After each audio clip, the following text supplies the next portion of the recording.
भावना जैन, एक तो ये गठबंधन में चुनाव लड़ेंगे ये तय है, लेकिन क्या इन शर्तों के साथ लड़ेंगे कि सीएम चेहरा जो होगा वो कांग्रेस से ही होगा या उद्धव ठाकरे स्वीकार होंगे दोबारा?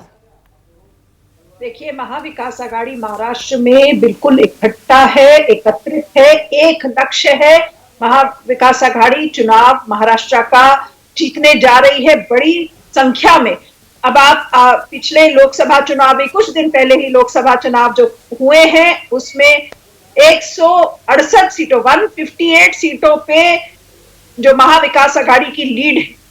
तो महाराष्ट्र में परिस्थिति बिल्कुल क्लियर है, बिल्कुल साफ है, साफ दिख रहा है कि महाविकास आघाड़ी जो अलायंस है, उद्धव जी का शिवसेना गुट है और एनसीपी का शरद पवार जी का गुट है जो और कांग्रेस है, तीनों मिलकर एकत्रित होकर ये चुनाव लड़ने जा रहे हैं। महाराष्ट्र की जनता का पूर्ण समर्थन लोकसभा में। अच्छा, किन मुद्दों के साथ चुनाव लड़ेंगे ये भी बता दीजिए, किन मुद्दों के साथ? क्या फिर से आरक्षण की बात होगी?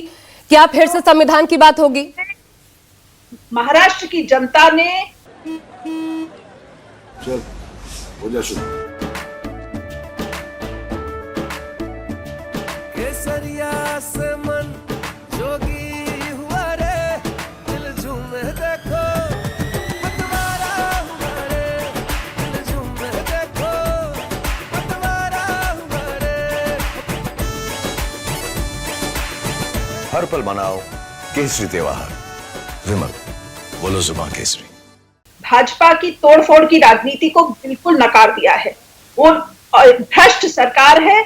जो पूरा इंफ्रास्ट्रक्चर जो यहाँ पर बना है, कैसे अटल सेतु में आते ही दरारें पड़ गई हैं, पूरा देश देख रहा है कैसा पूरा देश में लीकेज, जैसे पेपर लीक हो रहा है वैसे इंफ्रास्ट्रक्चर में जो भ्रष्टाचार देखने को मिला है देश को, उसमें यहाँ पर जो लीकेज है वो इस सरकार को बिल्कुल उखाड़ फेंकने को जनता, महाराष्ट्र की जनता तैयार है। आपको मैं बता दूं कि महाराष्ट्र ही नहीं, झारखंड और हरियाणा के आगामी चुनावों में भी बीजेपी के बिल्कुल जोर से उखाड़ फेंकने वाले हैं। मतलब राज्य के मुद्दे होंगे ना, ये संविधान की बात नहीं होगी ना, ये बता दीजिए। संविधान पे नहीं लड़ा जाएगा, आरक्षण पे नहीं लड़ा जाएगा, राज्य के मुद्दे होंगे ना।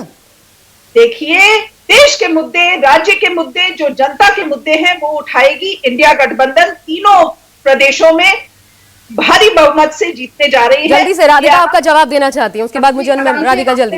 कांग्रेस की प्रवक्ता ने एक बात बोली कि तोड़ फोड़ की राजनीति, क्या ये भूल रहे हैं कि जब इन्होंने महाविकास आघाड़ी बनाया तो मत कांग्रेस पार्टी को शिवसेना उद्धव जी के साथ नहीं मिला था, मत मिला था शिवसेना और भारतीय जनता पार्टी को, हमारी एनडीए की अलायंस को मिला था। तो तोड़ फोड़ इन्होंने शुरू करी और उस तोड़ फोड़ को ये कायम नहीं रख पाए। मुख्यमंत्री को ये तक नहीं पता चला कि उनके मंत्री एमएलए स्टेट से बाहर चले गए, स्टेट में क्या हो रहा है।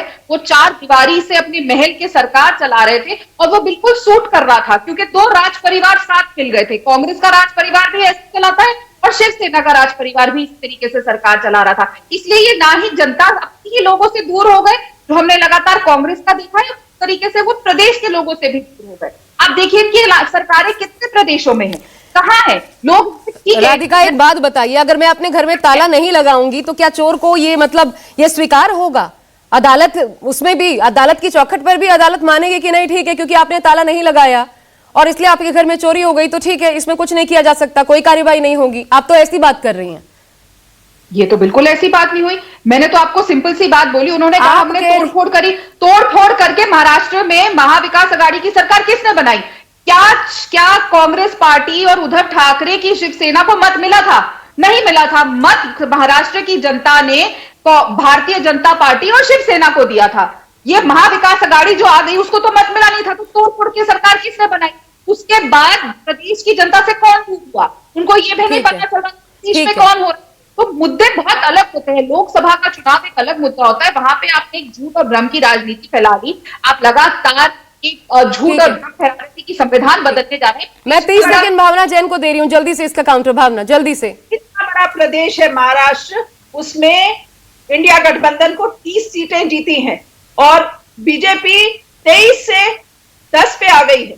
तो मैं ये बताना चाहूंगी अपनी बहन राधिका खेड़ा जी को कि महाराष्ट्र की जनता ने इनकी राजनीति को, भाजपा की राजनीति को बिल्कुल नकार दिया है, जो लोकसभा के अभी पूरे हुए चुनावों में प्रदर्शित किया है प्रदेश की जनता ने। तो महाराष्ट्र नहीं, हरियाणा की जनता, झारखंड की जनता बिल्कुल भाजपा की सरकार को नकार के और इंडिया गठबंधन को स्वीकार करने जा रही है और भारी बहुमत से जिताने जा रही है। ठीक है।